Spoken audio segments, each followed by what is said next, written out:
तो अस्सलाम वालेकुम फ्रेंड्स मेरा नाम है खावर कयूम और आपको मेरे यूट्यूब चैनल फ़न परदेसी में खुश आमदीद। सो फ्रेंड्स, आज आपको जो वीडियो के बारे में बताने जा रहा हूँ वो बहुत ही ज़बरदस्त है। व्हाट्सअप के बारे में कि आप व्हाट्सअप में बगैर नंबर ऐड किए अपने किसी भी दोस्त को कैसे टेक्स्ट कर सकते हैं, वो भी एक वेबसाइट है उसके ज़रिए। तो फ्रेंड्स, वो बहुत ही अच्छी और कमाल की वेबसाइट है। उसमें चलो मैं आपको अपनी वेबसाइट पे ले चलता हूँ। आपने क्या करना, सिंपल है, कोई भी ब्राउज़र यूज़ कर सकते हैं, क्रोम या अदरवाइज यूसी, कोई भी ब्राउज़र यूज़ कर सकते हैं। मैं क्रोम यूज़ करता हूँ। मैंने सिंपली एक दफ़ा क्रोम को ओपन किया।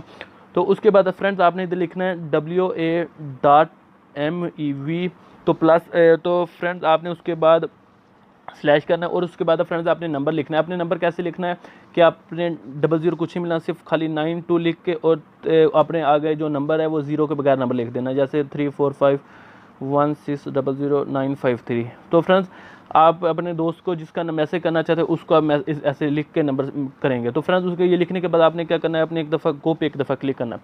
तो आप गो पे सेंड करेंगे तो आपके सामने एक ऐसी वेबसाइट ओपन हो जाएगी। तो आपने क्या करना है कि आपने जो इधर मैसेज है इस पर एक दफ़ा क्लिक करना है। तो मैसेज पे क्लिक करेंगे तो ये ऑटोमेटिक आपको अपने मोबाइल में ले जाएगा। जैसे कि आप जो आपके मोबाइल में पड़ा हुआ है, यानी कि मैं आपको क्या बोलूँ कि अगर आपने नंबर नहीं सेव किया हुआ तो आपके मैसेज शो करा देगा। अगर आपने नंबर सेव किया हुआ है तो आपको मैसेज में लेके चला जाएगा। तो फ्रेंड्स ये देखो, मैंने अपना नंबर सेव किया हुआ तो जो मेरे को मैसेज में लेके चला गया। अब इधर मैं कोई भी मैसेज टैप कर सकता अपने किसी दोस्त को सेंड कर सकता हूँ। तो फ्रेंड्स आई थिंक ये वेबसाइट बहुत ही अच्छी और कमाल की वेबसाइट है। इसकी मदद से आप नंबर बगैर ऐड किए अपने दोस्त किसी भी दोस्त को SMS सेंड कर सकते हैं। होप तो फ्रेंड्स, अगर ये वीडियो आपको अच्छे लगे तो प्लीज़ लाइक शेयर कमेंट्स करना ना बोले और हाँ, मेरे चैनल फन परदेसी को सब्सक्राइब जरूर कर देना। सो मिलते हैं अगली वीडियो के लिए, तब तक के लिए अपना ख्याल रखना। अल्लाह हाफ़िज़।